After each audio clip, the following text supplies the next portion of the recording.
আসসালামু আলাইকুম। আঁচিল দূর করার একটা ঘরোয়া টোটকা বলে দিই আমি। কয়েকদিন ব্যবহার করলেই দেখবেন যে ফলাফল পেয়ে যাবেন ইনশাআল্লাহ। সেটা হচ্ছে যে ১ চামচ পরিমাণ রসুনের রসের সঙ্গে 10% পভিডন আয়োডিন সলিউশন ২ থেকে ৩ ফোঁটা, এর বেশি ব্যবহার করবেন না। পভিডন আয়োডিন সলিউশন বাজারে বিভিন্ন নামে পেয়ে যাবেন, যেমন পভিসে, পভিডন ইত্যাদি। আপনারা যেকোনো একটা ব্যবহার করতে পারেন, আপনাদের যেটা খুশি সেটা। এই পভিডন আয়োডিন ২ থেকে ৩ ফোঁটার সঙ্গে ১ চামচ পরিমাণ রসুনের রস মিশিয়ে স্কিনের যে কোনো একটা জায়গায় আগে হালকাভাবে লাগাবেন, দেখবেন যে কোনো ধরনের রিয়াকশন বা জ্বালাপোড়া করে কিনা। কারণ অনেকের স্কিন কিন্তু অনেক সেন্সিটিভ, যাদের দেখা যাবে যে জ্বালাপোড়া করতেছে তাদের ব্যবহার করার দরকার নেই। আশা করি জ্বালাপোড়া করার কথা না। এর মধ্যে আমি অনেকজনকে পরামর্শ দিয়েছি, কারো জ্বালাপোড়া করেনি, সমাধানও পেয়ে গিয়েছে ইনশাল্লাহ।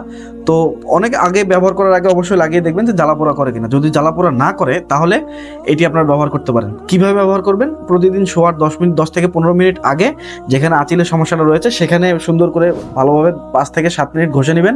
ঘষে নিয়ে সারা রাত রেখে দিবেন, সকালবেলা ধুয়ে ফেলে দিবেন। এবং এইভাবেই দেখা যায় যে কয়েকদিন ব্যবহার করার পরেই দেখবেন যে আঁচিলের সমস্যাটা সমাধান হয়ে গিয়েছে ইনশাল্লাহ। আশা করি বুঝতে পেরেছেন। ধন্যবাদ সবাইকে। আসসালামু আলাইকুম।